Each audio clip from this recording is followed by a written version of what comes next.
शंकर के हाथ में डमरू दिखाया, बोलते शिव का डमरू डम डम बोले, अगम निगम के भेद बोले। ये अगम निगम इसका मतलब क्या है कि इस दुनिया में हम कब आए और इस दुनिया से वापस कब जाएंगे, कहाँ जाएंगे, हमारा घर कौन सा है पता है? घर, ये जो घर है ये हमारा घर नहीं है।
ओम नमः शिवाय।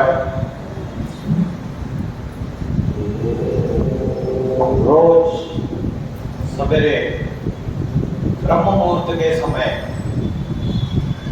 ब्रह्म मुहूर्त का समय कितने बजे चालू होता है पता है आपको? सवेरे प्रातः समय 2 बजे से लेके 4:45 बजे तक का जो समय होता है उसे ब्रह्म मुहूर्त का समय कहते हैं। 2 बजे उठ नहीं पाएंगे, 3 बजे उठ नहीं पाएंगे, 4 बजे उठ जाओ। 4 बजे उठकर कोई व्यक्ति याद नहीं आना चाहिए किसके साथ कलह क्लेश हुआ, कल क्या हुआ, कोई भी वस्तु, कोई व्यक्ति, कोई भी याद ना आए। मन के विचारों को कंट्रोल करके भ्रुकुटी के बीच में ध्यान लगाओ और आधा घंटे के लिए रोज अभ्यास करो। जैसे हम शरीर के लिए योगासन और प्राणायाम करते हैं, तो योगासन और प्राणायाम शरीर स्वस्थ रखने के लिए।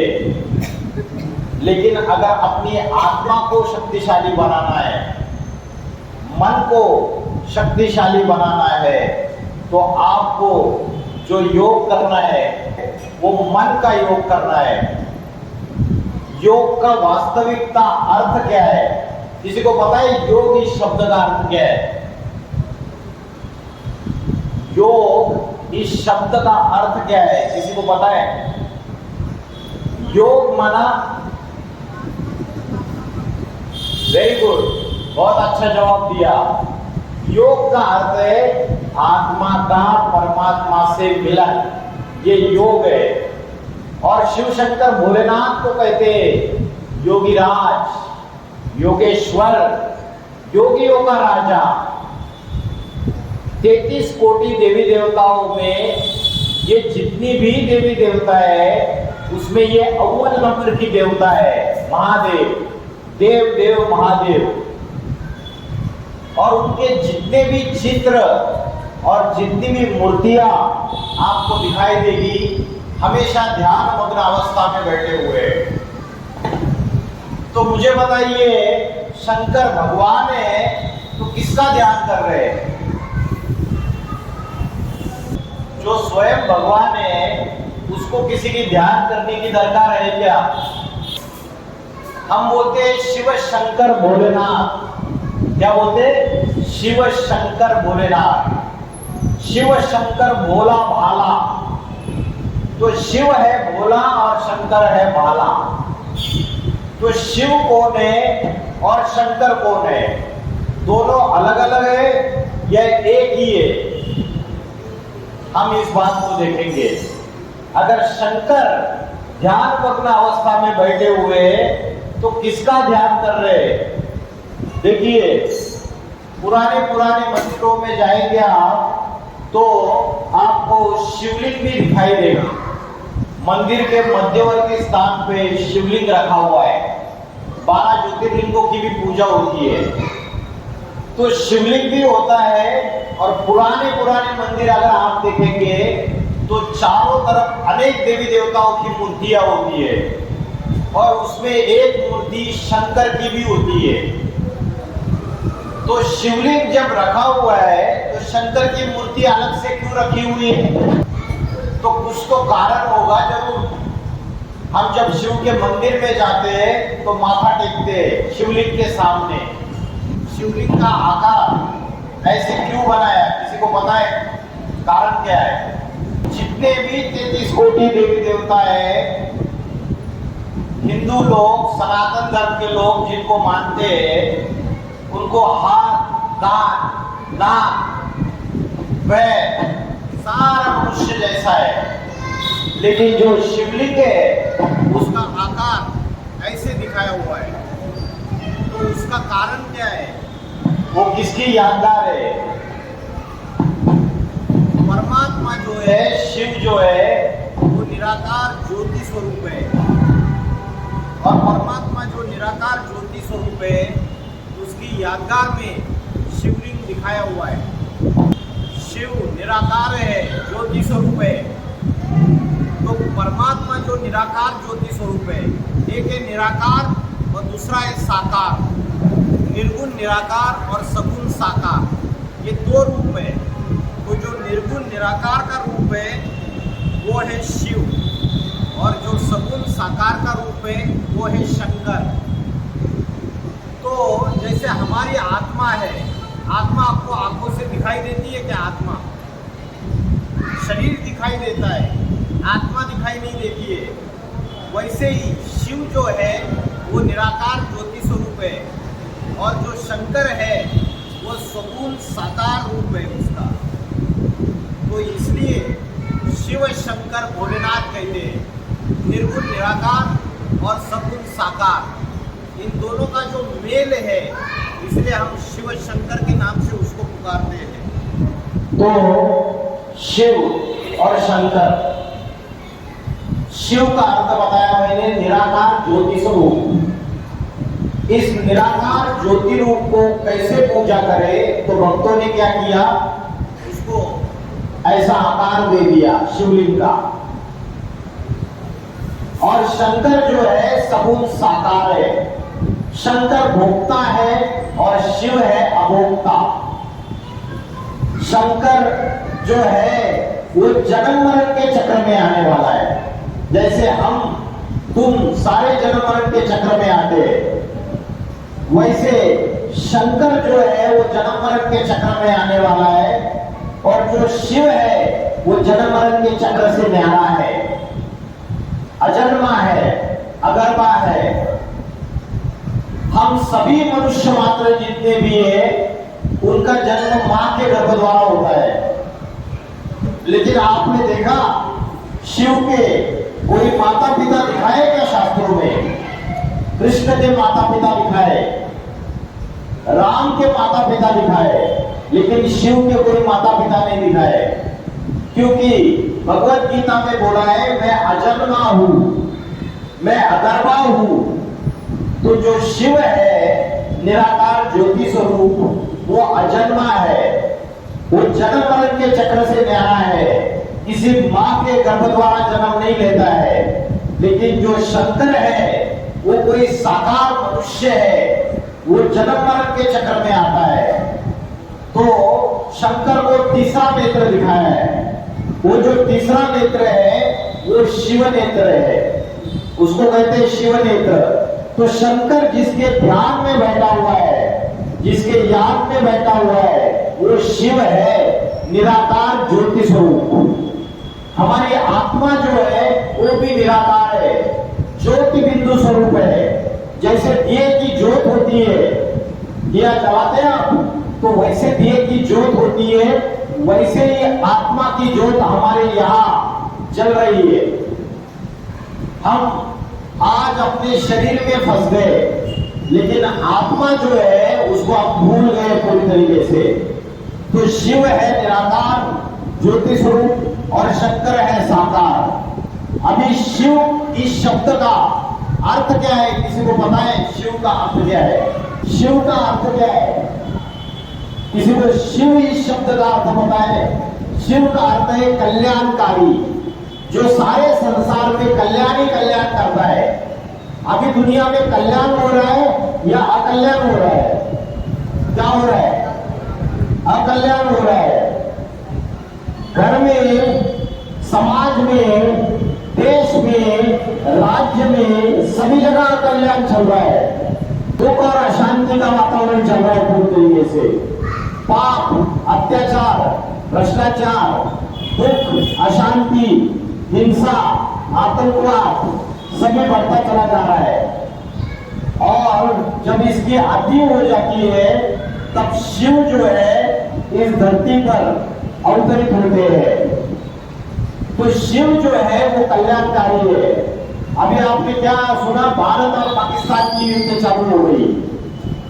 तो भारत पाकिस्तान की युद्ध चालू हो गई तो सारी जगह हिंसा का वातावरण फैला हुआ है, सब जगह हिंसा ही हिंसा, वायलेंस। तो इससे दुनिया में अकल्याण हो रहा है सभी का। आगे चल के परमात्मा ये एक ही शक्ति है जो सारे संसार का कल्याण करेगी। तो शिव के लिए बोला है सत्यम शिवम सुंदरम। वो एक ही सत्य है, वो एक ही कल्याणकारी है और वो एक ही सबसे सुंदर है। उसके सिवाय सुंदर इस दुनिया में कोई भी नहीं है, उसके सिवाय कोई भी सत्य नहीं है। आज दुनिया के जो बड़े बड़े मंत्री हैं, प्रधानमंत्री है, बड़े बड़े नेता है और बड़े बड़े संत महात्मा है, क्या वो 100% सत्य है? उनको 100% सत्य कहेंगे? नहीं कहेंगे। तो 100% सत्य एक सिर्फ शिव है, बाकी कोई भी 100% सत्य नहीं है। इसलिए शिव के लिए बोला है सत्यम शिवम सुंदरम। परमात्मा शिव निराकार है, ज्योति स्वरूप है और परमात्मा के दिव्य गुण है। परमात्मा के अंदर अनेक दिव्य गुण है, इसलिए हम आत्माएं क्या करती है? परमात्मा को याद करती है। अगर चोर को याद किया तो चोरी के संस्कार आएंगे, डकैत को याद किया तो डकैती के संस्कार आएंगे, जिसको याद किया, जैसे याद किया वैसे ही संस्कार आएंगे। तो परमात्मा जो है दिव्य गुणों से भरपूर है। परमात्मा के गुण है वो सच्चित आनंद स्वरूप है, वो जन्म मरण के चक्र से न्यारा है, वो आनंद का सागर है, वो प्रेम का सागर है, वो शांति का सागर है, वो ब्रह्मा विष्णु शंकर इन तीनों का रचयिता है। अब बोलते गुरु ब्रह्मा गुरु विष्णु गुरु देवो महेश्वर, फिर क्या बोलते हैं उसके बाद? गुरु साक्षात परब्रह्म। तो वो परब्रह्म जो है वो निराकार शिव है और ब्रह्मा विष्णु और महेश ये तीनों उसके द्वारा कार्य करते हैं। क्या कार्य करते हैं? ब्रह्मा का कार्य क्या है और शंकर का काम क्या है और विष्णु का काम क्या है? पता है आपको? ब्रह्मा क्या कार्य करता है? ब्रह्मा करता है स्थापना का कार्य। इस पापी कलयुगी सृष्टि का इसमें स्थापन करना, नवयुग स्थापन करना, सतयुग स्थापन करना। तो शूद्र से ब्राह्मण बनाने का जो काम है ये ब्रह्मा का काम है। और शंकर का काम क्या है? शंकर का काम है विनाश का काम है शंकर का। शंकर विनाश करता है। किस चीज का विनाश करता है? पता है आपको शंकर किस चीज का विनाश करता है? शंकर विनाश करता है अनेक धर्मों का, अनेक जातियों का, अनेक परंपराओं का, अनेक कुरीतियों का। अभी दुनिया में अनेक धर्म फैले हुए हैं, अनेक जातियां फैली हुई है और अनेक परंपराएं। सब धर्म वाले आपस में लड़ाई झगड़ा कर रहे हैं। अभी जैसे घर में, आपके घर में 5 लोग हैं और 5 लोग में एक को टीवी चैनल पे सास भी कभी बहू भी सीरियल देखनी है, माँ को, लड़की को देखना है फैशन टीवी और पिता को देखना है दूसरा कोई चैनल WWE रेसलिंग का चैनल और बच्चे को देखना है स्पोर्ट्स क्रिकेट की मैच देखनी है। तो बताइए राम राज्य है घर में या रावण राज्य है? रावण राज्य। एक मत मिल रही है क्या सबकी? सबकी एक मत नहीं मिल रही है, अनेक मतें हैं और अनेक मतों का जो राज्य होता है जिसमें आपस में मन मिले नहीं है, वो रावण राज्य है। और आज घर घर में रावण राज्य फैला हुआ है। हमें लगता है कि कभी त्रेता युग में राम हुए थे और त्रेता युग में रावण हुआ था, 10 मुख हुआ था, लेकिन आज दुनिया में, सारी दुनिया में रावण का राज्य फैला हुआ है। रावण के जो 10 मुख हैं, ये 5 मुख पुरुष के 5 विकार है और 5 दूसरे मुख है वो स्त्री के 5 विकार है। 5 विषय विकार कौन से आपको पता है? काम, क्रोध, लोभ, मोह, अहंकार। काम, क्रोध, लोभ, मोह, अहंकार, इन 5 विकारों ने हमारी आत्मा को ग्रसित किया हुआ है। काम का अर्थ क्या है? पता है आपको काम का अर्थ क्या है? काम का अर्थ है विषय वासना। अभी जो छोटी छोटी बच्चियों के ऊपर बलात्कार हो रहे दुनिया में, घर घर में आप देखेंगे ऐसा समय आ चुका है कि रिश्तेदारों में ही जो अबलाएं, छोटी छोटी कन्याएं, उनको पूरी तरीके से उनके साथ दुष्कर्म किए जाते हैं। तो काम वासना, विषय वासना, ये बहुत प्रबल विकार है। अभी कलकत्ता में वो डॉक्टर महिला के साथ जो दुष्कर्म हुआ, तो ये विषय वासना, काम विकार, ये सभी विकारों का मुखिया है और इसको कहते हैं, क्या कहते हैं? काम वासना। और दूसरा विकार है क्रोध। बोलते हैं जिसके घर में क्रोध है उसके घड़े के उसके घर के घड़े का पानी सूख जाता है और क्रोध की एक चिंगारी सारे घर को भस्म कर सकती है। तो आज हमारे सबके अंदर क्रोध बढ़ रहा है या कम हो रहा है? बढ़ रहा है। और भगवत गीता में बोला है कि काम वासना उत्पन्न होने से और काम वासना उत्पन्न होने के बाद उसकी तृप्ति न होने से क्रोध विकार जन्म लेता है। तो काम से क्रोध जन्म लेता है और क्रोध से मोह जन्म लेता है। काम, क्रोध, लोभ, मोह, अहंकार, ये 5 विषय विकार है और ये 5 विषय विकार हमारे मन बुद्धि को पूरी तरीके से ग्रसित कर लिया है। तो परमात्मा को बोला वो ब्रह्मा, विष्णु और शंकर, इन तीनों के रचयिता है। और शंकर क्या करते? अनेक धर्मों का विनाश करते। आज हिंदू, मुस्लिम, ईसाई, बौद्धी, सारे धर्म आपस में लड़ाई झगड़ा कर रहे हैं। आज बहुत सारी दुनिया में जो लोग हैं वो नास्तिकता की तरफ जा रहे हैं। बोलते भगवान भगवान कुछ होता नहीं है, बोलते आत्मा परमात्मा कुछ नहीं होता है। आपके जो बच्चे हैं कोई कोई ऐसे भी है, पढ़े लिखे हैं, लेकिन बोलते मम्मी भगवान भगवान कुछ नहीं होता है। क्या करते हैं आप लोग? ये सब कुछ ये क्या टाइम पास करते हो, टाइम वेस्ट करते हो। तो ऐसी नास्तिकता फैलती जा रही है दुनिया में और दुनिया में ऐसा भौतिकवाद फैलता चला जा रहा है कि दुनिया में पूरा का पूरा रावण राज्य फैलता जा रहा है। तो शंकर का अर्थ है शम करोति, जो सारे संसार में शांति लाता है वो शंकर। आज दुनिया में अशांति का वातावरण जो फैला हुआ है, तो इस दुनिया में जो शांति लाता है वो शंकर है। तो परमात्मा के अनेक गुण है, वो सदगति लाता है। क्या देता है? सदगति। सदगति का अर्थ पता है? मुक्ति का अर्थ पता है किसी को? मुक्ति क्या होती है, सदगति क्या होती है?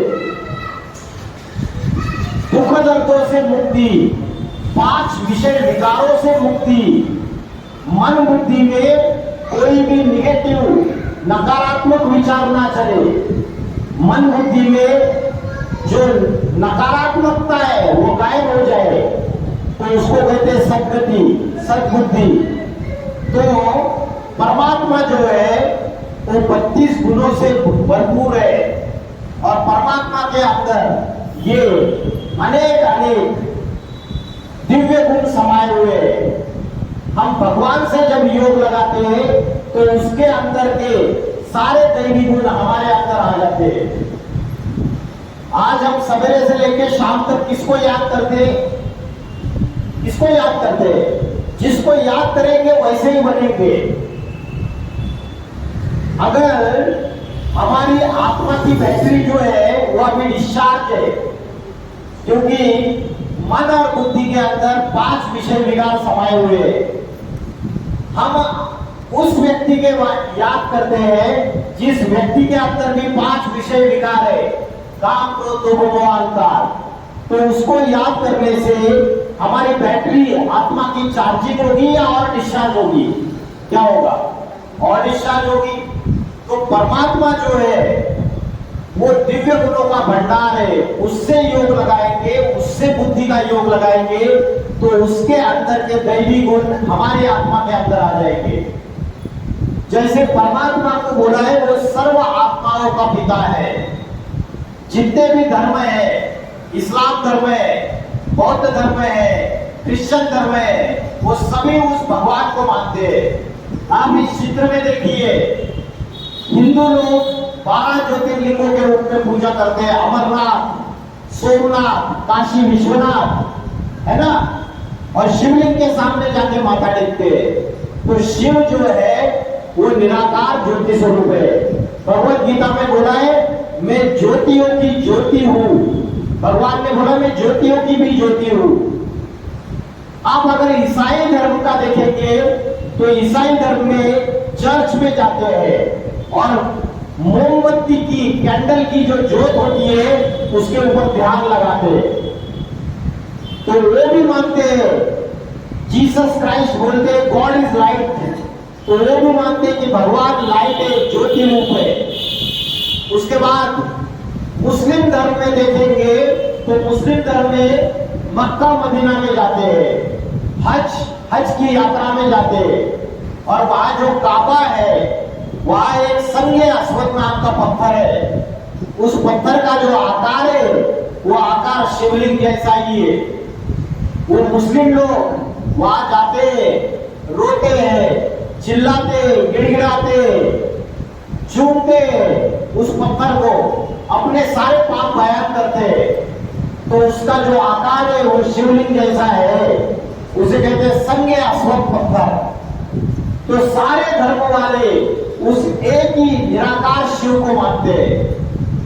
अगर मुसलमानों को ये पता होता कि उनका भगवान और हमारा भगवान एक ही है, परब्रह्म शिव है, तो मुसलमान जो है इन्होंने 17 बार, वो कौन नाम क्या था उसका, मोहम्मद गजनवी, 17 बार आक्रमण किया। हमारे हीरे जवाहर सोना हमारी संपत्ति लूट के लेके गए। अगर मोहम्मद गजनवी को पता होता जो शिव है वही हमारा अल्लाह है, वही हमारा खुदा है, तो आज हिंदू, मुस्लिम, क्रिश्चियन इतनी लड़ाइयां नहीं होती है। तो सब धर्म वाले उस एक परमात्मा को मानते हैं, लेकिन सबने उसको नाम अलग अलग दे दिए। कोई उसको शिव कह के पुकारता है, कोई उसको गॉड करके पुकारता है, कोई उसको अल्लाह करके पुकारता है, कोई उसको ईश्वर करके पुकारता है। ये मुस्लिम धर्म के एक मौलवी है, इसका नाम है मुफ्ती मोहम्मद इलियास। ये जमात उलेमा हिंद, ये जो संस्था है इसके मौलवी है। तो आज से 1.5-2 साल पहले इंडियन न्यूज चैनल, जो इंडियन न्यूज चैनल है, उसमें इन्होंने एक बयान किया। इन्होंने बोला कि शंकर ही आदम है। क्या बोला? आदम है शंकर। मुसलमान लोग मानते हैं ना आदम और हव्वा। मुसलमान लोग बोलते हैं कि जब ये दुनिया का विनाश हो गया और नई दुनिया शुरुआत हो गई, तो दुनिया में जो प्रथम पुरुष है और प्रथम स्त्री है वो कौन है? आदम और हव्वा। ऐसे मुस्लिम लोग बोलते हैं। और ईसाई लोग क्या बोलते हैं? क्रिश्चियन लोग बोलते हैं जब ये दुनिया शुरुआत हो गई तो दुनिया में प्रथम पुरुष और प्रथम स्त्री एडम और ईव। क्या नाम देते हैं? एडम और ईव। और हिंदू लोग क्या बोलते हैं? आदिदेव आदिदेवी, शंकर और पार्वती। ये जगत पिता जगदम्बा, ये सृष्टि के माता पिता है और इन्हीं से ये सारी दुनिया शुरुआत हो गई है। तो ये जो मुफ्ती मोहम्मद इलियास है, इन्होंने बोला भगवान शिव ही इस्लाम के धर्म गुरु है। और भगवान शिव जिस भारत में धरती पर भगवान अवतरित होते हैं, वो भगवान शिव ही हमारे पहले पैगंबर है, पहले प्रॉफेट है। और इस वक्त की बड़ी खबर हम आपको बता दें, जमीयत उलेमाए हिंद के मुफ्ती मोहम्मद इलियास ने एक नई बहस छेड़ दी है। मुफ्ती ने फैजाबाद में कहा कि भगवान शिव ही इस्लाम के पहले धर्मगुरु हैं। साथ ही कहा कि हिंदुस्तान ही मुस्लिमों की कर्मभूमि और धर्मभूमि है।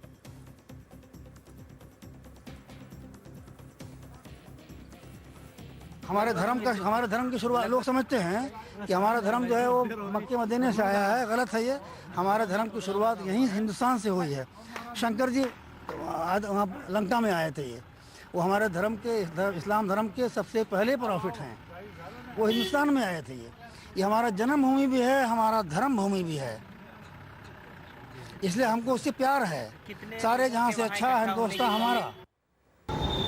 तो ये मुस्लिम मौलवी इन्होंने माना है कि इस्लाम का पहला धर्मगुरु शिव शंकर भोलेनाथ है। ये बात इन्होंने मानी है।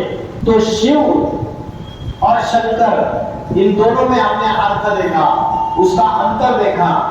हमने ये भी देखा कि जो शंकर है इसका अर्थ है शम करोति, जो सारी सृष्टि में शांति लाता है, जो शांति की देवता है।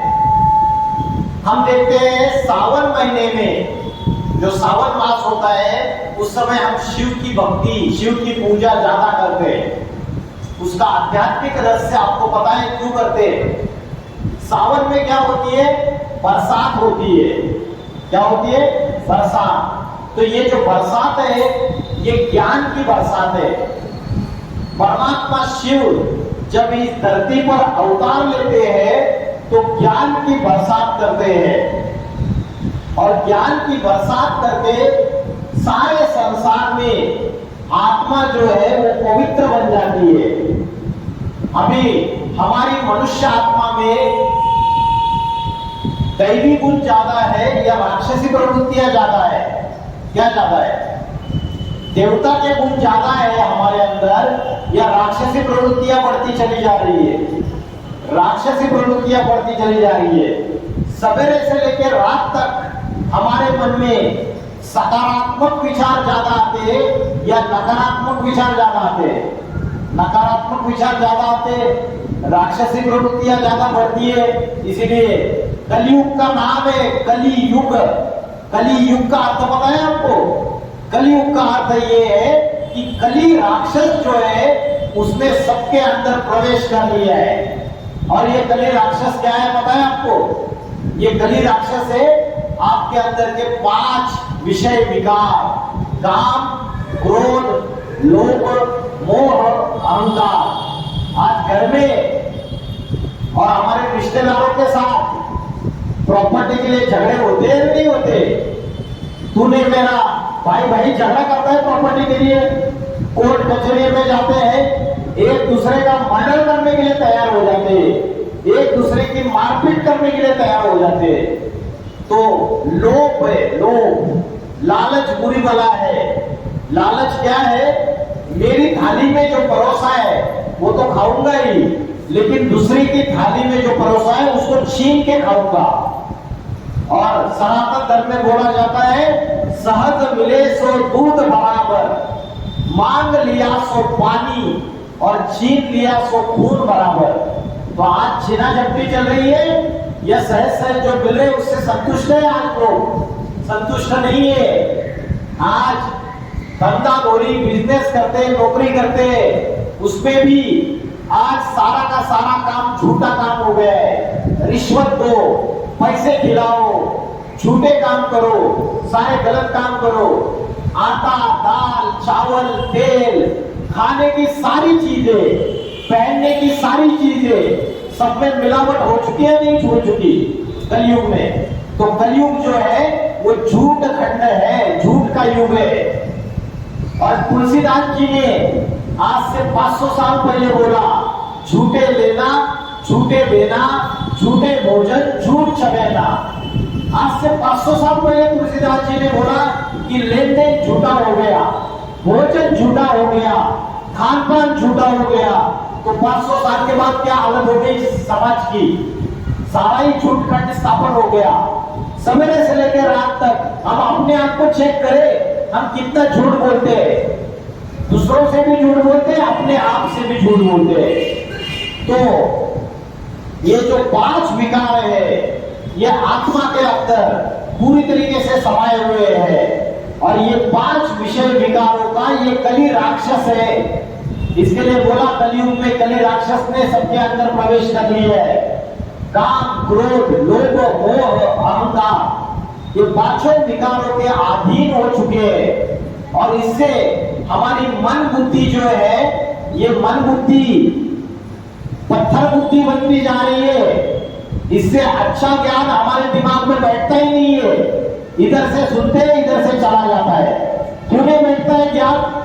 क्योंकि भगवान ने भगवत गीता में बोला है, ये काम, क्रोध और लोभ, ये तीनों नरक के द्वार खोलने वाले हैं। ये तीनों के तीनों नरक का द्वार खोलते हैं। और नरक का द्वार खोलते तो बुद्धि भ्रष्ट हो जाती है। और बुद्धि भ्रष्ट हो जाती है तो परमात्मा का ज्ञान, अच्छा ज्ञान इस बुद्धि में बैठ नहीं सकता। इसलिए वो क्या करता है? निकल जाता है। इसलिए बोलते हैं, शेरनी का दूध जो है वो सोने के बर्तन में टिकता है। क्या बोला? शेरनी का दूध सोने के बर्तन में टिकता है और मिट्टी के बर्तन में फाड़ के बाहर निकल जाता है। क्यों ऐसा? ये शेरनी का दूध माना परमात्मा का ज्ञान, ये ईश्वर का ज्ञान है। सत्संग में जो ज्ञान बताया जाता है वो ज्ञान है।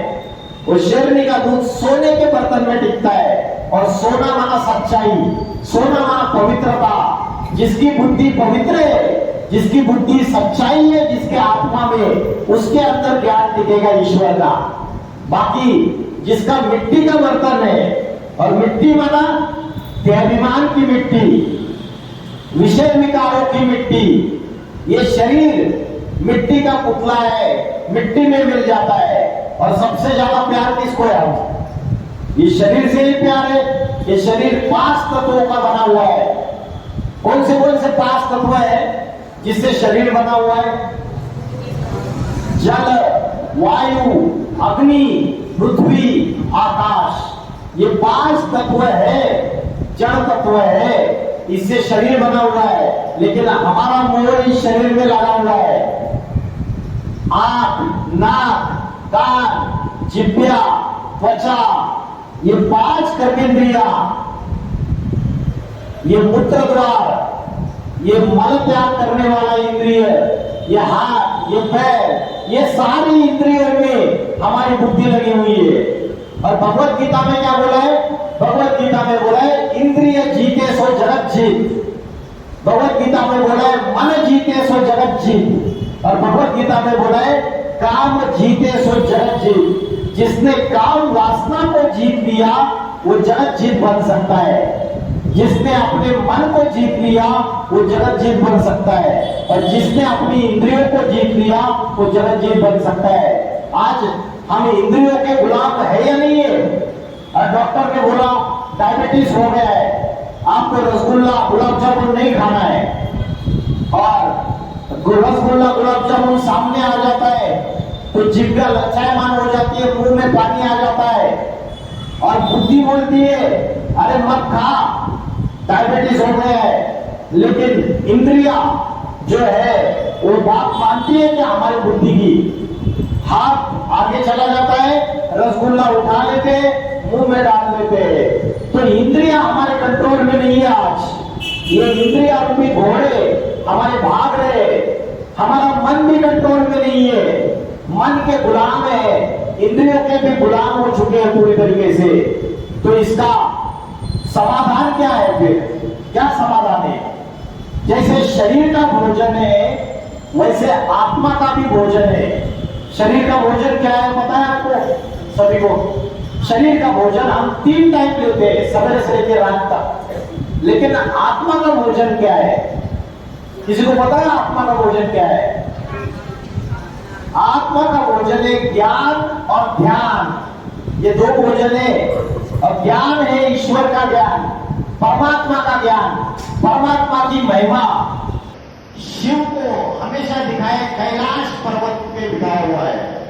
तो कैलाश पर्वत हिमालय में कोई पर्वत है वहां बैठे हुए हैं क्या? ये तो कवियों की कविता है, ये तो इसका मूल आध्यात्मिक रहस्य है। जो परमात्मा है वो परमात्मा ऊंची स्टेज में है, ऊंची अवस्था में है। इसलिए बोला ऊंचा तेरा नाम, ऊंचा तेरा धाम और ऊंचा तेरा काम। वो ऊंच से ऊंच है। दुनिया की मोह माया, इससे बुद्धि उनकी फंसी हुई नहीं है। इसलिए कैलाश पर्वत जैसे हिमालय में ऊंचा दिखाया हुआ है, इसलिए दिखाते हैं कि भगवान शिव कैलाश में वास करते हैं। वो कैलाश में वास नहीं करते, ऐसा कोई जगह नहीं है, वो ऊंची अवस्था में बैठे हुए। कई लाशें गिरी हुई है।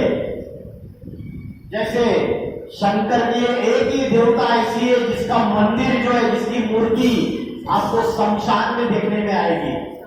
आपने देखा रहेगा शमशान में बड़े शिव शंकर भोलेनाथ की बड़ी मूर्ति और लिखा रहता है मुक्ति द्वार। क्यों दूसरे देवी देवताओं की मूर्ति क्यों नहीं लगाते? शिव शंकर भोलेनाथ की मूर्ति क्यों लगाते? इसलिए लगाते हैं क्योंकि उसके लिए सारी दुनिया मरी पड़ी हुई है। झूठी माया, झूठी काया, झूठा सब संसार। आज हम जिसके लिए प्यार लगा रहे हैं, प्यार कर रहे हैं, मेरा बेटा, मेरा पोता, मेरी बेटी है, ये प्यार कर रहे हैं ना, मेरा मेरा मेरा मेरा कर रहे हैं। और सबसे ज्यादा दुख देने के निमित्त तो कौन बनते? जिसको हम मेरा मेरा करते हैं ना, वही सबसे ज्यादा दुख देने के निमित्त बनते हैं। तो कलयुग में सभी माया, मोह, ममत्व इसको हटा के एक परमात्मा शिव में बुद्धि लगानी है। जब एक में बुद्धि लगानी है, एक साधे सब सगे, सब साधे सब जाए। एक में बुद्धि एकाग्र करेंगे तो मन एकाग्र होगा। अभी मुझे बताइए आत्मा का भोजन क्या बताया मैंने? ज्ञान और ध्यान। और ध्यान करने का अच्छा समय कौन सा बताया मैंने? ब्रह्म मुहूर्त का समय, सवेरे 4 बजे उठ जाइए, रोज आधा घंटा। रात को सोते समय 15 मिनट मोबाइल बाजू में रख दीजिए, टीवी बंद कर दीजिए, कोई सीरियल नहीं, किसी से कोई गप्पे नहीं। या ऐसा नहीं कि अपनी सिस्टर को, बहन को फोन कर लिया और सवेरे से लेकर रात तक क्या क्या चीजें हुई उसको सारा समाचार दे रहे। नहीं, कुछ नहीं, सारी चीजें भूल जाओ, सवेरे से लेकर रात तक जो भी हुआ। 15 मिनट आत्मा का ध्यान करो भ्रुकुटी के बीच में। मैंने आपको बताया ना कैसे ध्यान करना है। जैसे आकाश में सितारा चमकता है, वैसे सितारा भ्रुकुटी के बीच में चमक रहा है। क्यों यहां ध्यान करना है पता है आपको? यहां ध्यान क्यों करना है? क्योंकि यहां आत्मा का निवास है, आत्मा यहां रहती है। यह है उत्तम अंग, और आत्मा यहां रहती है। इसका प्रूफ क्या है पता है? आत्मा यहां रहती है, इसका प्रूफ क्या है किसी को? इसका प्रूफ है भारत की कन्या माता एक बिंदी लगाती है यहाँ, बिंदी यही क्यों लगाई, यहाँ क्यों नहीं लगाई, यहाँ क्यों नहीं लगाई? भारत की कन्या माता है, यहाँ बिंदी लगाती है क्योंकि यहाँ आत्मा का वास है, आत्मा यहाँ रहती है। और पुरुष लोग यहाँ पे टीका लगाते हैं, तो आत्मा भ्रुकुटी के बीच में रहती है। भगवत गीता में बोला है कि भ्रुकुटी के बीच में प्राण शक्ति स्थित है। तो भ्रुकुटी के बीच में इस परम सत्य को, आत्मा को अगर आप ध्यान करेंगे ब्रह्म मुहूर्त के समय में उठकर, तो देखिए आपको कैसे आनंद, प्रेम, खुशी, प्रसन्नता कैसे अपने आप आता है। हम क्या कर रहे हैं? आनंद, खुशी, प्रेम, प्रसन्नता बाहर की दुनिया में ढूंढ रहे हैं, बाहर की दुनिया में ढूंढ रहे हैं ना, व्यक्तियों में ढूंढ रहे, फ्रेंड सर्कल में ढूंढ रहे, रिश्तेदारों में ढूंढ रहे, अपने बच्चों में ढूंढ रहे, लेकिन आनंद, खुशी, प्रेम मिल रहा है क्या? साधनों में ढूंढ रहे, बोल रहे अरे गर्मी बहुत ज्यादा बढ़ गई, एसी लगाएंगे, घर में एसी फिट करेंगे तो खुशी आएगी। साधन इकट्ठा करते रहते हैं पूरे जीवन में, लेकिन खुशी, आनंद और प्रेम नहीं मिलता है हमको। सच्चा प्रेम बाहर नहीं है, हमारे अंदर समाया हुआ है, आत्मा के अंदर समाया हुआ है। इसलिए बाहर भागना छोड़ दो। 12 ज्योतिर्लिंग करते, 4 धाम करते, फिर भी मन में सुख शांति खुशी नहीं है, अपने अंदर ही खुशी समाई हुई है। आपको कस्तूरी मृग पता है? कस्तूरी मृग एक हिरण होता है, कस्तूरी मृग बोलते हैं उसको। वो हिरण सारे जंगल में भागता रहता है, उसको पता ही नहीं है कि सुगंध कहां से आ रही है, उसको पता नहीं है कि सुगंध कहां से आ रही है। उसके पेट में जो नाभि है, उस नाभि में जो कस्तूरी है, उसी से सुगंध आ रही है। वैसे मनुष्य का हाल हो चुका है, सारी दुनिया में भाग रहा है। अभी बोल रहे कि मंगल ग्रह पे जाएंगे। अरे इस दुनिया में तुम सुख और शांति प्राप्त नहीं कर सकते, दूसरी जगह जाके प्राप्त कर लोगे। यार अपने घर में हम सुख शांति स्थापन नहीं कर पा रहे, तो दूसरी जगह जाके स्थापन कर पाएंगे। तो सुख और शांति, आनंद, प्रेम ये हमारे आत्मा के अंदर है। तो आत्मा का भोजन है आत्मा का ध्यान करना, और दूसरा है ज्ञान सुनना। रोज 1 घंटा, 24 घंटे में 1 घंटा मोबाइल पे दूसरी सीरियल, दूसरी चीजें देखने से अच्छा 1 घंटा सत्संग सुनिए। आध्यात्मिक विश्वविद्यालय इसका सत्संग YouTube में, मोबाइल में अवेलेबल है। रोज 1 घंटा सुनिए। अच्छे विचार मन में आएंगे तो नकारात्मक विचार भाग जाएंगे पूरी तरीके से। तो शंकर की जटा से गंगा निकली बताते हैं। शंकर की जटा से क्या निकली? गंगा निकली।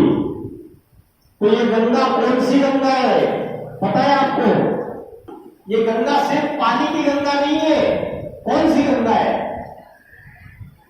ये गंगा ज्ञान गंगा है।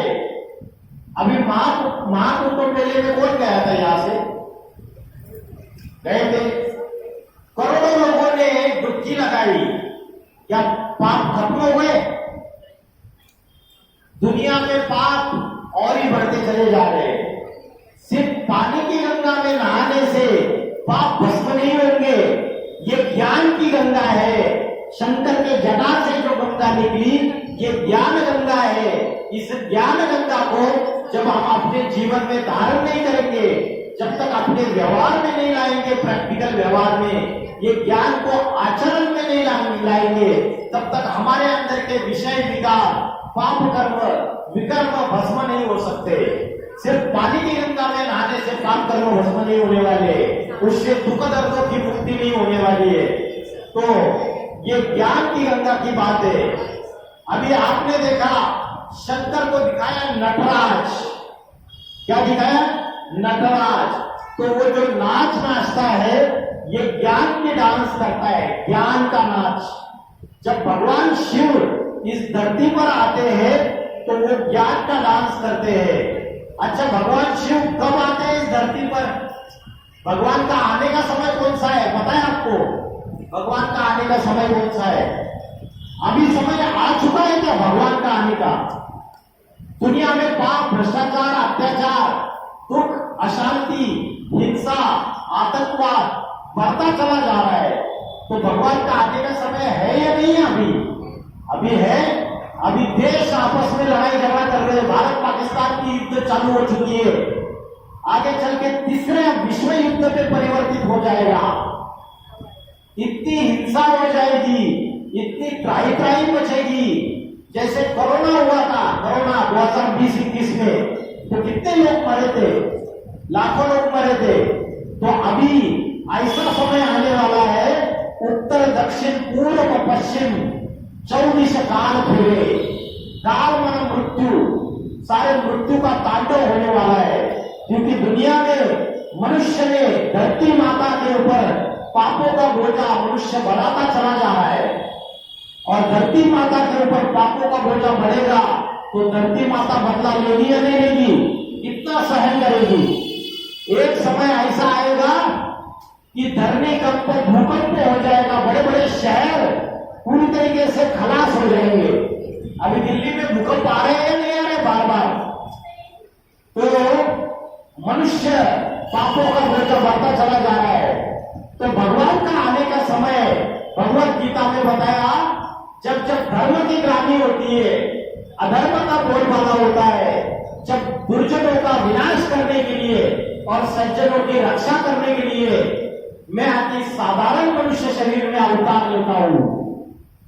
तो अभी घोर पापी कलयुग का समय चल रहा है, और भगवान का अवतरण, शिव का अवतरण इस सृष्टि पर जब तक नहीं होगा, इस दुनिया का उद्धार नहीं हो सकता, इस दुनिया में शांति स्थापन नहीं हो सकती।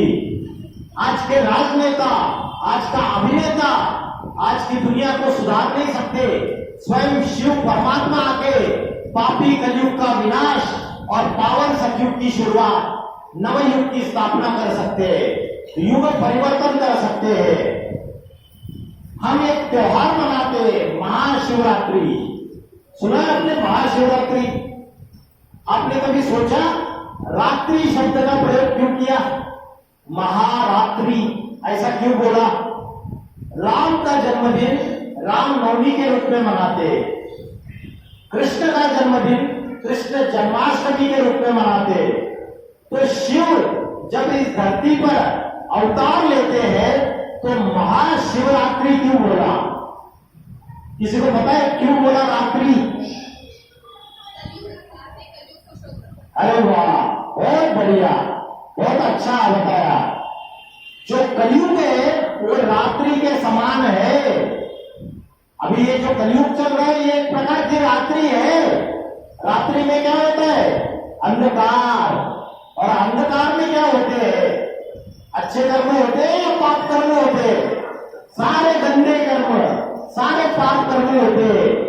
रात्रि के 9:30 बजे से लेके 12:30-1 बजे तक का समय जो है उसको बोला जाता है शास्त्रों में राक्षस काल।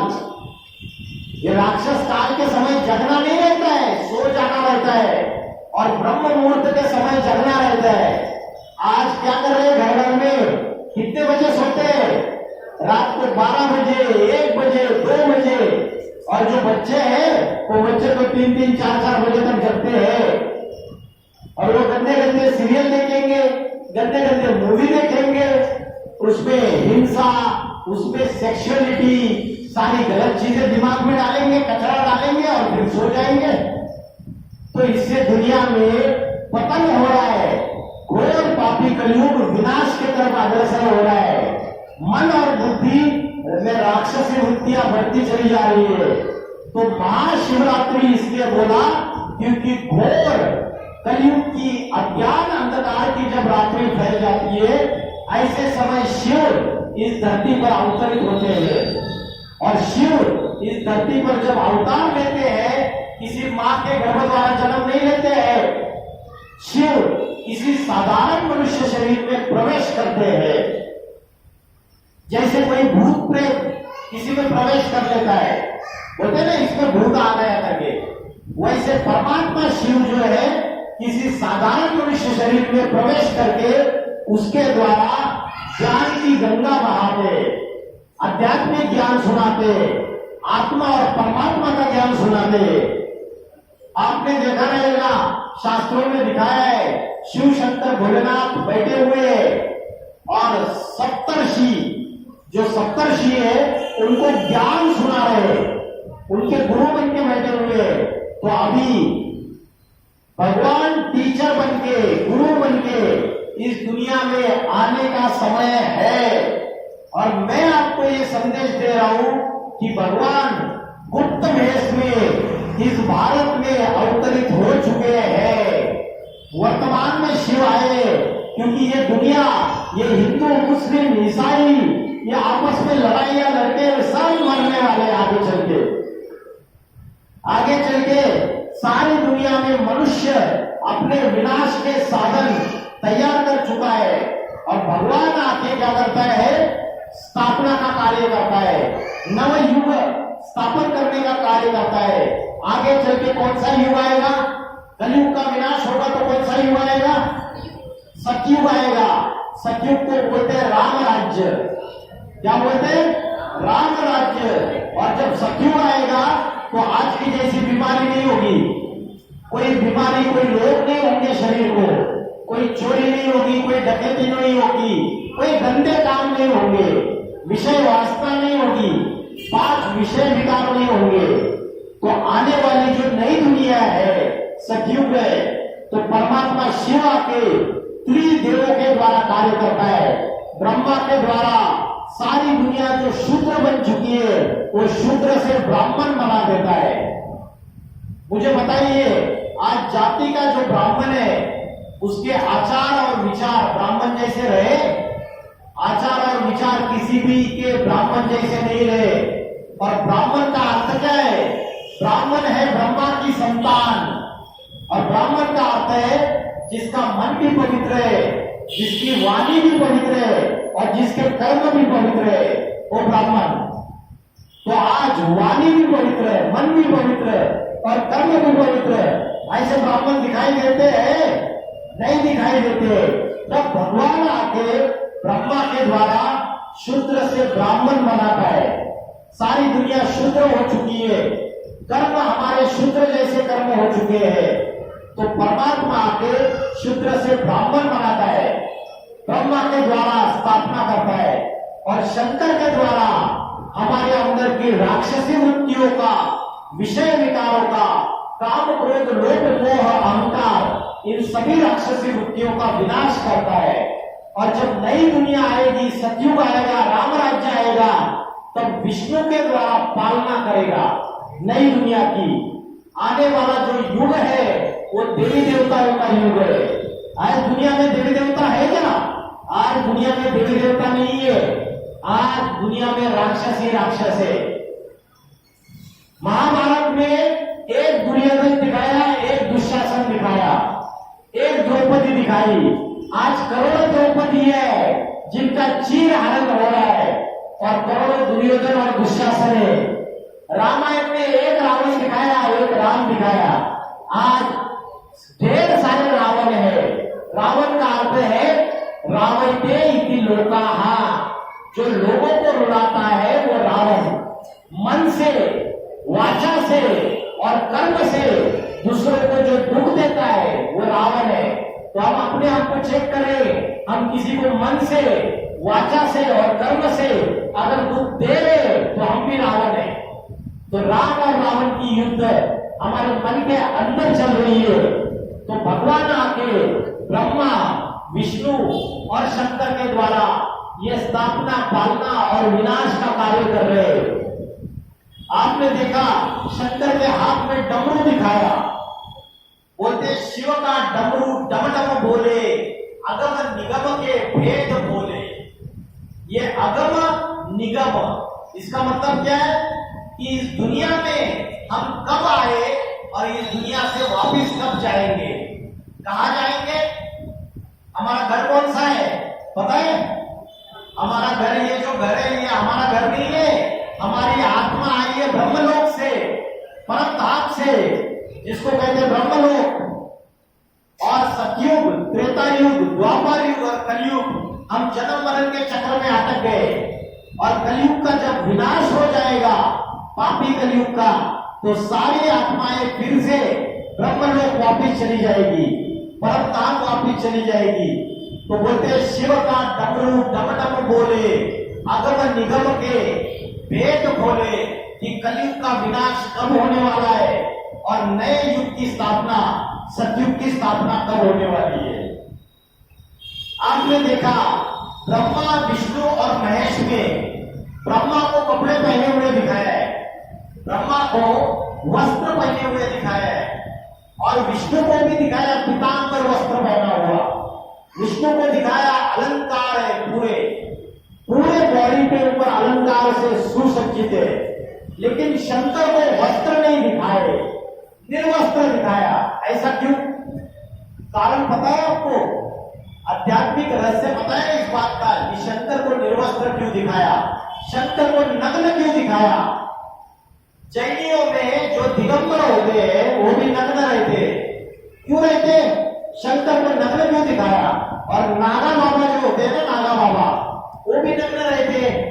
शंकर को नग्न इसलिए दिखाया कि जैसे ये वस्त्र मेरे शरीर के वस्त्र है, वैसे शरीर, ये जो चमड़ी है, हड्डी मांस का पुतला, ये मेरे आत्मा का वस्त्र है। किसका वस्त्र है? आत्मा का वस्त्र। और आत्मा क्या करती है? एक शरीर रूपी वस्त्र को त्याग देती है और दूसरा शरीर रूपी वस्त्र धारण करती है। जब मृत्यु होती है तो आत्मा इधर से एक शरीर छोड़ा और तुरंत दूसरे मां के गर्भ में प्रवेश कर लिया और दूसरा जन्म ले लिया। तो आत्मा कभी मरती नहीं है।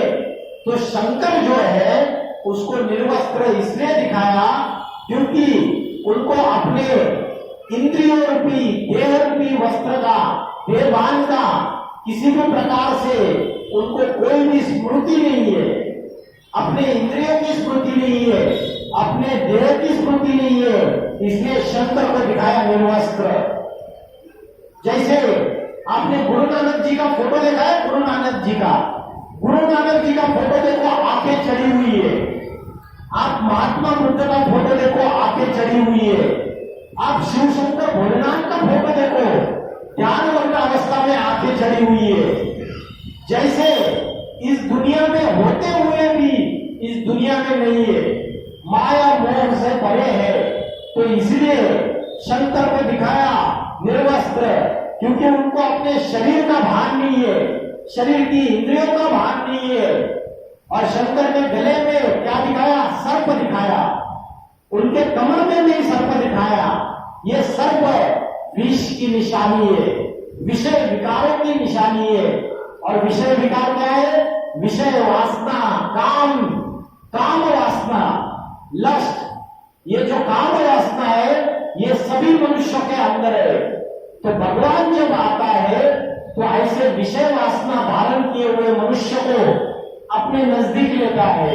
इसलिए दिखाया कि शंकर के गले में सर्प दिखाए हुए। शास्त्रों में बोला है चंदन विष व्यापक लिपटे रहे भुजंग। चंदन का जो वृक्ष है उसके ऊपर सांप लिपटे हुए रहते हैं, लेकिन चंदन की लकड़ी सुगंध देती है, दुर्गंध देती है, सुगंध देती है। वैसे भगवान के नजदीक भक्त जब जाता है तो उसके अंदर विषय विकार है, तो भगवान क्या उसको दूर रखेल देते हैं? तू पापी है, मेरे नजदीक मत आ। नहीं, उसको अपने साथ लेता है। ऐसे विषय विकारी सर्प जैसे मनुष्य को अपने नजदीक धारण कर लेता है और उनको पावन बनाने का ज्ञान देता है। तो भगवान के जितने भी ये चित्रकार ने अलंकार दिखाए उसका गहरा आध्यात्मिक रहस्य है। शंकर को तीसरा नेत्र दिखाया, त्रिनेत्र। और बोलते शिव ने जब तीसरा नेत्र खोला तो सारी दुनिया का विनाश हो गया, महाप्रलय आ गया। सुना है आपने ये बात कि शिव ने जब तीसरा नेत्र खोला तो सारी दुनिया में महाप्रलय आ गया? ये बात सुनी है क्या आपने?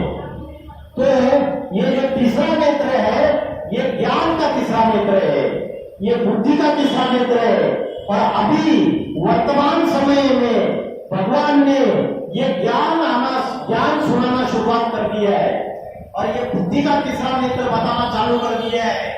ये सृष्टि, ये संसार, इसकी शुरुआत कब हुई, इसका अंत कब होने वाला है और इसका मध्य कब है, इस सारा ज्ञान सिवाय भगवान के किसी भी संत पुरुष, किसी भी बाबा महाराज किसी में नहीं है। भगवान खुद ही आके बता सकता है कि विनाश कब होने वाला है। और भगवान के ज्ञान के अनुसार अभी सिर्फ 10-15 साल का समय बाकी है दुनिया के विनाश के लिए, पापी कलयुग के विनाश के लिए। आने वाला जो नवयुग है, सतयुग, राम राज्य, वहां 100% सुख और शांति, आनंद, प्रेम और सुख का राज्य होगा। अभी जो हम सुख भोग रहे हैं, ये क्षणभंगुर सुख भोग रहे हैं। कैसा सुख भोग रहे हैं? क्षणभंगुर, मोमेंट्री हैप्पीनेस, थोड़े समय का सुख और लंबे समय का दुख, ये भोग रहे हैं हम। आपने देखा है कि शंकर ने अपने मस्तक में और शरीर में भस्म रमाया हुआ है। ये भस्म क्यों रमाया हुआ है? क्योंकि ये दुनिया भस्म होने वाली है। जब मनुष्य मरता है तो उसको जब जलाया जाता है तो क्या बचता है? राख बचती है, भस्म बचता है। तो ये शरीर भस्म होने वाला है, विनाशी है, इससे मोह नहीं लगाना है, इसलिए भस्म रमाया हुआ है।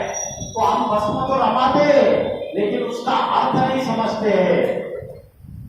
तो शास्त्रों में ये जितनी भी बातें बताई हुई है, इसका गहरा अर्थ है। अभी मुझे बताइए, ये जो वृक्ष दिखाई दे रहा है, ये संसार रूपी वृक्ष है। ये संसार एक वृक्ष है।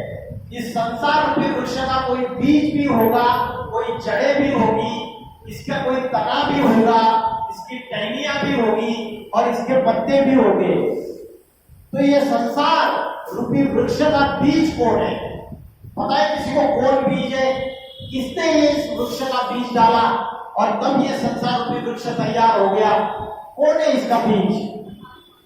इसका बीज है स्वयं शिव शंकर भोलेनाथ। इसलिए भगवत गीता में कहा है, मैं सर्व प्राणियों का बीज हूं। बीजम मां सर्वभूतानां, सर्व प्राणियों का मैं बीज हूं। तो ये संसार रूपी वृक्ष का बीज स्वयं भगवान ने डाला है। और कब डाला है? हर पापी कलयुग के अंत में भगवान शिव इस धरती पर आते हैं और फिर से ज्ञान का बीज डालते हैं, सत्य सनातन धर्म का बीज डालते हैं। अभी सनातन धर्म जो है वो बचा हुआ है क्या? बहुत प्राय लोप होता जा रहा है सनातन धर्म। सनातन धर्म की धारणाएं हम भूल चुके हैं। हम सनातन धर्म किसने स्थापन किया और कब स्थापन किया, इसको भी हम भूल चुके हैं। मुस्लिम लोगों को जाकर पूछो कि तुम्हारा मुसलमान धर्म किसने स्थापन किया, उसका छोटा बच्चा भी बताया देगा कि मोहम्मद पैगंबर जो है वो 1400 साल पहले मुस्लिम धर्म स्थापन किया। और हिंदू लोगों को पूछो कि सनातन धर्म किसने स्थापन किया भाई और कब स्थापन किया, है जवाब किसी के पास?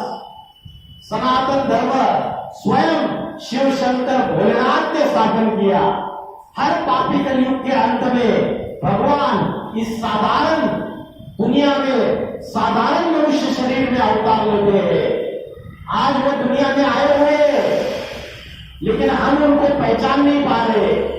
कोई में से कोई और कोई में से कोई विरला मनुष्य उसको पहचान पाता है। इसलिए भगवत गीता में बोला है कि मैं सबके सामने प्रकट नहीं हूं, मैं योग माया से ढका हुआ हूं। ये योग माया क्या है? हमारे बुद्धि के ऊपर जो काम, क्रोध, लोभ, मोह, अहंकार, इसका जो आवरण चढ़ा हुआ है, यही योग माया है। इसलिए हम भगवान को पहचान नहीं पा रहे। आज इतने सारे बाबा है, इतने सारे महाराज है, संत, गोस्वामी, गोसाई, गुरु गोसाई है, इसमें एक सच्चा भगवान आया हुआ है धरती पर। इसको कैसे पहचाने? बताओ कैसे पहचानेंगे? अगर आपको कोई सूट खरीदना है या कोई साड़ी खरीदनी है तो आप 10 दुकान घूमते हो ना। अब 10 दुकान घूमने के बाद जिसकी क्वालिटी अच्छी है, जिसका माल अच्छा है, रेट भी अच्छा है, उसको बुद्धि से आप चयन करते हो। वैसे ही ईश्वर आता है तो साधारण मनुष्य शरीर में आता है। उसको पहचानने के लिए उसका आधार है ज्ञान। वो ऐसा ज्ञान सुनाता है जो ज्ञान तुलसीदास जी नहीं सुना पाए, कबीरदास जी नहीं सुना पाए, अनेक संत महात्माएं ज्ञान सुना नहीं पाए। ऐसा ज्ञान आकर भगवान अभी दे रहे हैं। सृष्टि के आदि, मध्य और अंत का, ये संसार की शुरुआत कब हुई और इसका अंत कब होगा। और अभी परमात्मा बता रहा है कि इस संसार रूपी वृक्ष का अंतिम समय नजदीक आ चुका है। ये संसार रूपी वृक्ष की जो टहनियां है, अलग अलग टहनियां दिख रही है ना, डालियां, ये डालियां अनेक अनेक धर्म है। मुस्लिम धर्म, क्रिश्चियन धर्म, बौद्ध धर्म, संन्यास धर्म, आर्य समाजी, सिख धर्म, और इसके जो पत्ते हैं उन धर्मों के फॉलोअर्स है। ये संसार रूपी वृक्ष की जो जड़ें है वो सनातन धर्म है। ये बाकी के जितने भी धर्म है, मुस्लिम, क्रिश्चियन, सिख, ये आर्य समाजी, ये संन्यास धर्म, ये सारे के सारे 2-2,500 साल में आए। ये 2,000-2,500 साल के पहले ये कोई भी धर्म नहीं थे, एक ही धर्म था। कौन सा धर्म था? सत्य सनातन धर्म था। उस सनातन धर्म की धारणाओं का हम भूल गए। क्या धारणा थी इसकी? राजा जब लड़ाई में मारा जाता था तो रानियां जलती आग में कूद जाती थी, जोहार कर देती थी, लेकिन परपुरुष को अपने तन को आग नहीं लगाने देती थी। ये सनातन धर्म की, भारत की नारी की पवित्रता थी। आज है ये पवित्रता? आज रह गई? आज नहीं रही। इसलिए बोला भारत सती सावित्री का देश था। सती और सावित्री उसका देश था, लेकिन अब ये विदेशी संस्कृति आई। आज से 70 साल पहले आपने कभी डाइवोर्स सुना था? हिंदू में, सनातन में कभी डाइवोर्स सुना था? तलाक होने का बात सुना था? कभी नहीं सुना था। अभी लड़की जाती है शादी करके और 20 दिन में, 25 दिन में, 1 महीने में वापिस आ जाती है। तो आत्मा की शक्ति कमजोर हो गई, अध्यात्म शक्ति कमजोर हो गई। बाकी का सारा ज्ञान है, मोबाइल चलाने का ज्ञान है, दुनिया की बहुत सारी बातें बताए, लेकिन आत्मा और परमात्मा का ज्ञान नहीं होने की वजह से, आज सनातन धर्म का ज्ञान नहीं होने की वजह से आज मनुष्य जो है वो दुखी होता जा रहा है। परिवार अभी टूट रहे हैं, यह परिवार ज्वाइंट फैमिली बन रही है। क्या हो रहा है? टूट रहे हैं। सनातन धर्म में ऐसे ऐसे परिवार होते थे कि 70-70, 80-80 लोग एक परिवार में रहते थे। एक चूल्हे पे खाना बनता था, परिवार का एक मुखिया होता था और एक मुखिया की बात कोई काटता नहीं था। आज क्या होता है? मुखिया की बात कोई मानता है? आज उसको उल्टा जवाब दे देंगे, सब आपस में अपने अपनी मतांतर चलाएंगे। तो सनातन धर्म की धारणाएं खत्म हो गई है। और भगवत गीता में बोला है कि कुल की स्त्रियां जब प्रदूषित हो जाती है, कुल की स्त्रियां जब कलंकित हो जाती है और कुल की स्त्रियां जब व्यभिचारिणी हो जाती है, तो सनातन धर्म विनाश की तरफ अग्रसर हो जाता है। भारत में आपने सुना कि राजाओं ने कई रानियां रखी, लेकिन कभी सुना कि रानियों ने कई राजाएं रखे? नहीं सुना ना। तो लेकिन आज क्या हो रहा है? आज ये विदेशी विधर्मी, ये जितनी भी सभ्यताएं आई, संस्कृति आई, उन्होंने हमारे दिमाग में विष डाला। जो इस्लाम धर्म वाले वो तो भाई बहनों में भी आपस में शादियां कर लेते हैं। उत्तर भारत, नॉर्थ इंडिया में ऐसी संस्कृति है क्या कि भाई बहनों में शादी करने की होती है? ऐसी संस्कृति नहीं। लेकिन आज ये जो गंदगी समाज में फैल रही है, आज क्या क्या गंदगी फैल रही है? लिव इन रिलेशनशिप, लड़का लड़की बिना शादी किए इकट्ठा रह सकते हैं। ये सनातन धर्म की संस्कृति है क्या? सनातन धर्म की संस्कृति बोलती है कि शादी एक पवित्र बंधन है, ये कोई कॉन्ट्रैक्ट नहीं है, एक पवित्र बंधन है। लेकिन आज लिविंग रिलेशनशिप आ गई और शादी होने के बाद भी जो स्त्रियां हैं उनके ऊपर क्या बलात्कार नहीं हो रहे? अरे शादी होने के बाद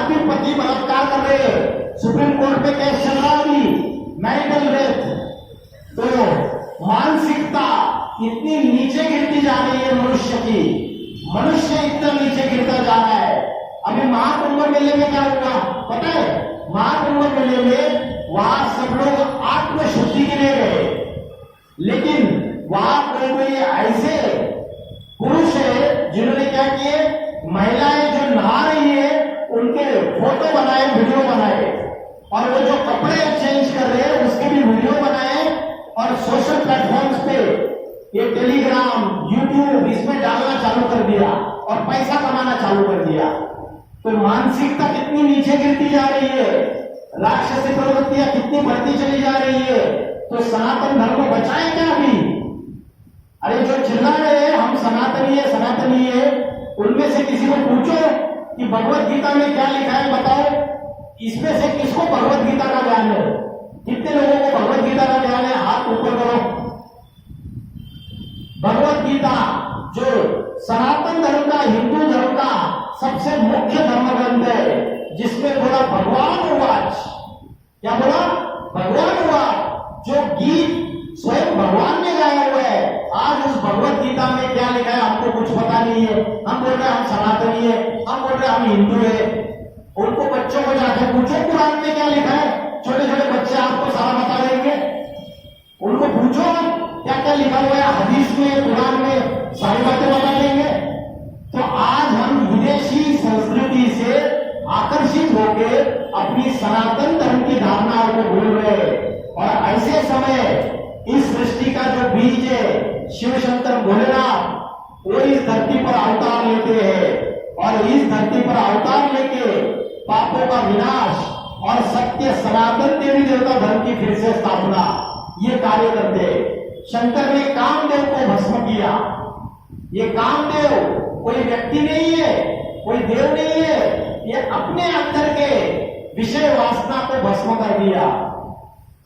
कोई पुरुष होता है ना, तो पुरुष को अगर आवेश आ गया, जोश आ गया, तो वो अपनी कामेंद्रियों को कंट्रोल में नहीं रख सकता। क्या बोल रहा हूं, समझ में आ रहा है? पुरुष अपनी कामेंद्रियों को कंट्रोल में नहीं रख सकता अगर आवेश आ गया, जोश आ गया तो।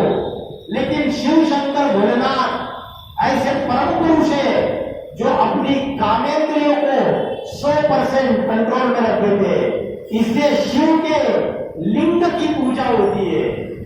देवताओं के कमल हस्त, कमल पाद, कमल नेत्र, कमल नयन, उसकी पूजा होती है। लेकिन शिव के लिंग की पूजा होती है, क्योंकि अपनी कामेंद्रियों को 100% अपने कंट्रोल में रखते हैं। ऐसा परम पुरुष है वो।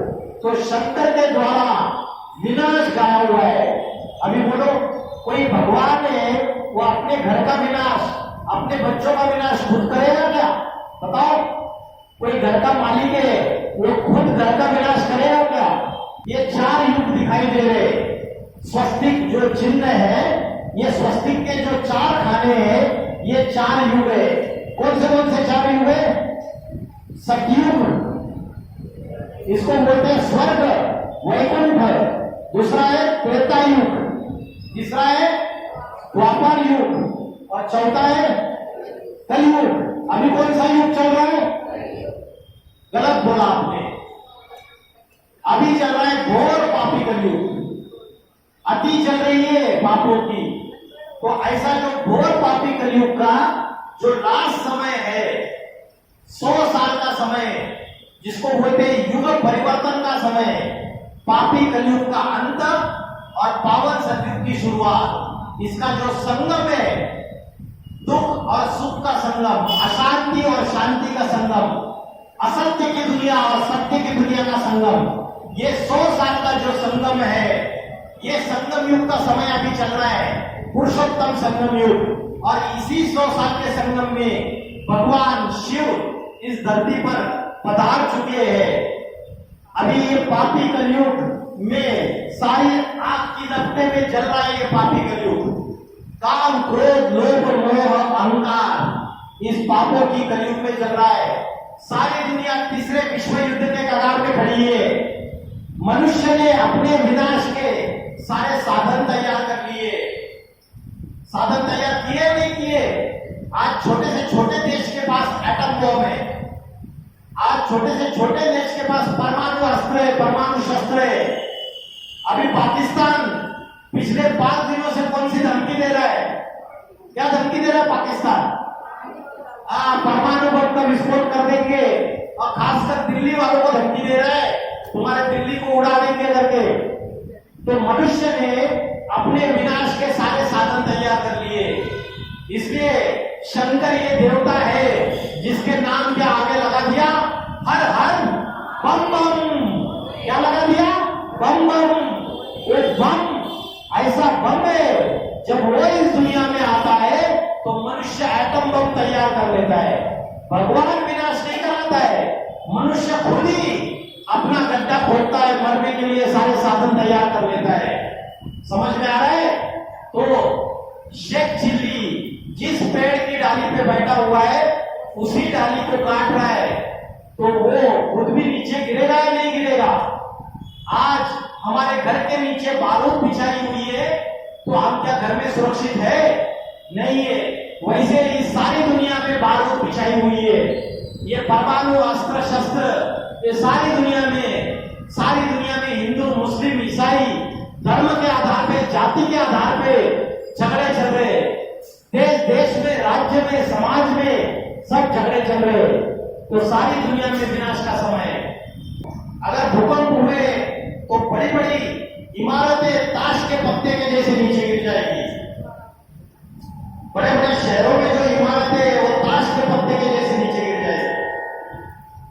और अगर परमाणु बम का विस्फोट हुआ तो उससे धरती का जो तापमान है, गर्मी बढ़ती चली जाएगी।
जड़ मूर्तियों की पूजा कर रहे हैं।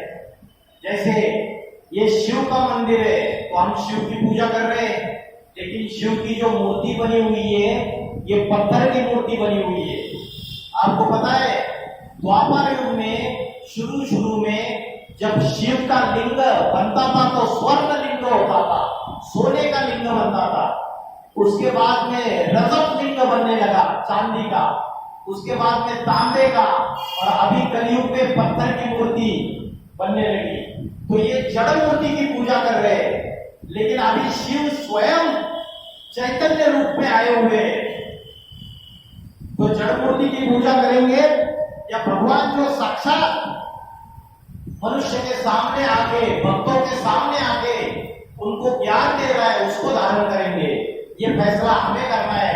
शास्त्रों में बोला है आत्मा परमात्मा अलग रहे बहुकाल, सुंदर मेला सज गया जब सद्गुरु मिला दलाल। ये आत्मा और परमात्मा हजारों साल से अलग रहे, सुंदर मेला सज गया जब सद्गुरु मिला दलाल। जब भगवान शिव धरती पर आए हुए हैं अभी, और वो जब आते हैं तब आत्मा का परमात्मा से मिलन हो सकता है। तो अभी भगवत गीता में बोला है सर्वधर्मान परित्यज्य मामेकं शरणं व्रज। ये जितने भी देव के धर्म है, हिंदू मुस्लिम सिख ईसाई क्रिश्चियन, ये सारे देव के धर्म, ये सबको त्याग दो और एक शिव शंकर भोलेनाथ के शरण में आ जाओ। हम क्या करते हैं? उधर जाके जल चढ़ाते हैं लोटे में, ये जल चढ़ाते, फूल चढ़ाते, है ना, बेल के ये पत्ते चढ़ाते हैं हम। लेकिन उससे ज्यादा संपूर्ण जो सबसे महत्वपूर्ण बात है वो समर्पण, उस ईश्वर के प्रति समर्पण, उस ईश्वर की सेवा में अपना तन भी लगाना, अपना मन भी लगाना, अपना धन भी लगाना। ईश्वर के प्रति जो समर्पण भाव है, अभी ये ऐसा समय चल रहा है दुनिया में, ऐसे समय सभी चीजों को छोड़ के उस एक परमात्मा में बुद्धि लगानी चाहिए, क्योंकि वो एक ही सत्यम शिवम सुंदरम है। God is truth, God is one. वो एक ही सत्य है, बाकी सारी दुनिया झूठे। तो आने वाला जो समय है उसमें लक्ष्मी नारायण का राज्य आने वाला है। एक जाति, एक धर्म, एक भाषा, एक राज्य स्थापन होने वाला है। अभी जो पाकिस्तान के साथ युद्ध हो रही है ना, आपको बता रहा हूं, आप लिख के लेना, आने वाले समय में पाकिस्तान पूरा का पूरा नष्ट होने वाला है और अखंड भारत फिर से बनने वाला है। भारत विश्वगुरु कहलाएगा। आगे चल के ऐसा समय आने वाला है और बड़े बड़े भविष्यकारों ने भविष्यवाणियां की है, बड़े बड़े ज्योतिषों ने बताया है कि 21वीं शताब्दी में उत्तर भारत से उत्तर प्रदेश में फरुखाबाद जिले में एक महापुरुष का अवतार हो चुका है। वो योगियों का योगी है। वो आत्मा और परमात्मा के ऐसे रहस्य खोल रहा है और ऐसी आध्यात्मिक क्रांति लाएगा और ऐसे आध्यात्मिक संगठन स्थापन करेगा कि एक जाति, एक धर्म, एक भाषा, एक राज्य स्थापन करेगा। अनेक धर्मों का, अनेक जातियों का विनाश हो जाएगा और लक्ष्मी नारायण का राज्य फिर से इस धरती पे आएगा। नवयुग, सतयुग, स्वर्ग, वैकुंठ इस धरती पर आने वाला है। और जो मनुष्य अभी ज्ञान, योग, ध्यान इन चीजों में अपना जीवन दे रहा है, जैसे हम माला का जाप जपते हैं, तो अभी हमारा आप अगर 7 दिन का ज्ञान छोड़ोगे तो माला का जाप जपने से भी ऊपर का जो अभ्यास है वो अभ्यास यहाँ सिखाया जाता है। इसको बोलते हैं सहज राजयोग। तो सहज राजयोग की शिक्षा भगवान खुद आके पढ़ाई पढ़ा रहे और ये भगवान से डायरेक्ट पढ़ाई पढ़ने का वर्तमान का समय है। आगे चल के समय ऐसा आने वाला है कि घर में बैठना पड़ेगा, जैसे कोरोना में बैठना पड़ा था। ब्लैकआउट कर देंगे, इंटरनेट बंद कर देंगे, सारी चीजें। इनकी अहंकार की लड़ाई है। इन्होंने जमीन भी बांट दी, इन्होंने पानी भी बांट दिया और इन्होंने हवा भी बांट दी। अभी पाकिस्तान बोल रहा है ना कि हमारी जो एयर स्पेस है, हमारी जो हवा है, उसमें से तुम्हारा विमान, भारत का विमान ट्रेवल नहीं कर सकता, एरोप्लेन। ऐसे पाकिस्तान ने बंद कर दी। मतलब तुमने आकाश भी बांट लिया, तुमने धरती भी बांट दी और तुमने समुद्र भी बांट दिया। तो ये सारे अस्त्र शस्त्र विनाश के मनुष्य ने खुद तैयार किए। तब भगवान शिव शंकर भोलेनाथ का अवतरण इस धरती पर हो चुका है और भारत की धरती से ये ऐसा ज्ञान की ज्योति सारे विश्व में प्रत्यक्ष होने वाली है आने समय में। इतना बोलकर मैं रुकता हूं। ओम नमः शिवाय।